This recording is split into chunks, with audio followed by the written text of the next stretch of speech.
Today, we're going to do a camera comparison between the Pixel 10 Pro versus the Galaxy S25 Ultra. Now that the Pixel can zoom out to 100x, I would say the Galaxy can finally have some sort of competition in terms of the zoom world, and to be specific, in the US. Initially, when I first got my Pixel 10 Pro, I can only zoom up to 30x, but I did have to download the ProRes zoom feature, which didn't take too long. And zooming up to 100x on a Pixel is pretty fun to see how well or how the generative AI is going to fix the image. And surprisingly, it looks pretty good. To be real, when you're all the way up to 100x, the pictures is not going to look good, and you already know that. But with Google's software magic, it makes it usable, but of course, it still doesn't look the best. At least it is something though. It is nice that they give you both of the pictures with and without the ProRes. And when looking with the one without the ProRes, I would say the S25 Ultra does have the better 100x zoom. Now, even though I'm only showing ProRes at 100x zoom, I realize that once you're at 30x and beyond, it will apply the ProRes zoom feature on your photos. And looking at these 100x pictures, sometimes the images can look a bit too cartoony, but I'm assuming if you're shooting between 30x to 60x, you probably won't be able to tell if there's any generative AI going on at all. So because of this feature, I don't feel like I'm scared to shoot anything beyond 10x because that's where I'm going to limit myself before I can see some sort of degradation in the photos. So I'm starting to see the Pixel 10 Pro is an easy camera to use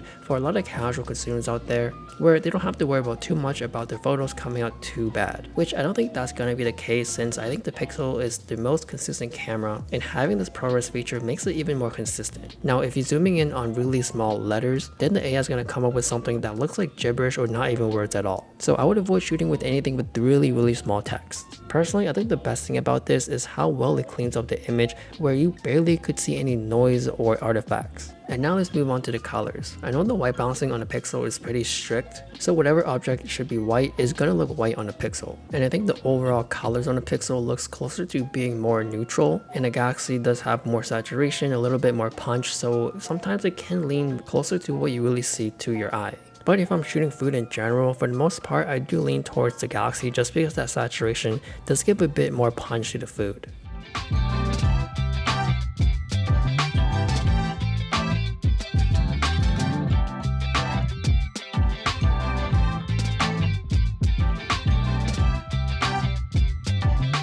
Now for portrait mode, both can shoot at 1x, 2x, 3x, and the Galaxy can zoom up to 5x. I'm just glad that at 1x on a Pixel, it doesn't look too cropped in. Now it looks like any other portrait mode like you would see on iPhones and of course now Galaxy. And looking at these photos, I think 1x and 2x looks great on a Pixel, but once you're at 3x, you can start to see the noise, especially in the darker areas. But I do find that 1x to 3x is perfect for everyday situations. When you're at 5x, you really need a lot of room.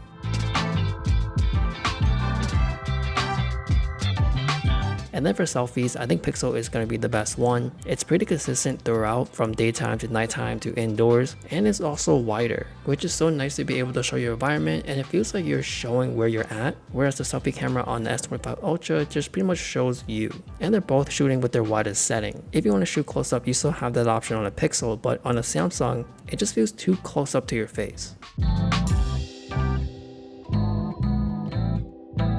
Now moving on to low light indoors where it does get pretty dark, this is where they really slow down the shutter speed and where you can start to see more blurry images. And you're going to see some outside with the city lights later on, but I'm going to tell you now, I feel like the Galaxy S25 Ultra zoom lens is a bit more consistent and it does look cleaner. I'm not saying the Pixel zoom lens is really bad because sometimes it looks really good and you can barely tell the difference. And there are other times where I think the Pixel does look better than the Galaxy. And because I'm getting spoiled with the ProRes zoom feature, I wish it just activates when I'm shooting in low light situations. And I think if that ever happens on a Pixel, then this is a really no-brainer for anyone to take good photos without worrying anything else besides just hitting the shutter button. And now we're moving outside, and I feel like this is where you'll see more consistent, better looking low light photos. And just for this specific set, when I zoom into 5x and 10x, Pixel just did not look good at all. It's just so much noise in the back, and you can clearly tell by looking up at the sky. So I'm not sure what went wrong there, but I did shoot more camera samples and they did not look like that, so maybe it's just a random one-off thing. Or maybe Pixel is trying to focus on bringing the whole image to be more exposed, therefore lifting the shadows in the darker areas, especially like the buildings, which can also bring up the shadows in the sky where you can start to introduce or see more noise. So taking photos with the 10 Pro is such a joy now because I don't feel limited at 30x anymore. But if you really care about the quality of low light photos, then I am leaning towards the Galaxy. And that's why I mentioned about the ProRes zoom kicking in low light situations for the Pixel, because I've seen it clean up the noise so well, and then the image can look closer to the Galaxy or maybe even better.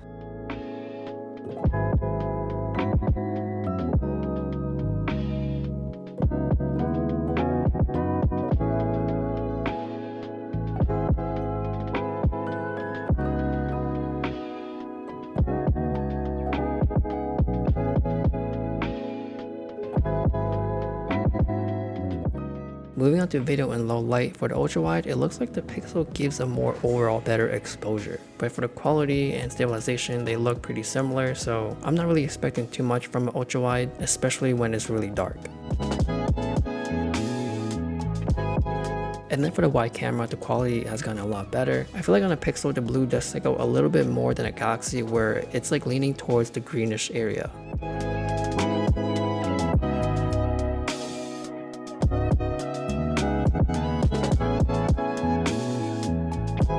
And then for 5X, the quality doesn't look the best, but of course the color here is drastically different. As I mentioned with the Pixel, what is white will show you white. So I do prefer the video clip on the Pixel, but in person when I'm there, the color of the environment is closer to blue. By personal preference, I think the Samsung looks a bit too oversaturated. And then moving on to daytime with the ultra wide, I feel like the stabilization is a bit smoother on a Galaxy, and it does have a slight more pop in the color. On a Pixel, it looks pretty neutral and it kind of looks a bit more flat, which you can kind of tell by looking at the maroon color on the rails. Now moving on to the main camera, the Pixel still got that flattish look to it, but it's leaning closer to the warmer side, and on the Galaxy it's like more on the cooler side. And then for the stabilization, I'm leaning towards the Galaxy because it does look smoother and you can kind of see the harder steps I take on a Pixel. And this last clip is just the max zoom, and as you can tell, the stabilization is clearly better on a Galaxy since with one hand it looks pretty stable, but it is more noisy as you can tell in the shadows. So in this situation, you gotta pick between cleaner footage with more shakiness or something more stable but a bit more noise. So that is the comparison. Let me know what you guys think. Thanks for watching and I'll see you guys later.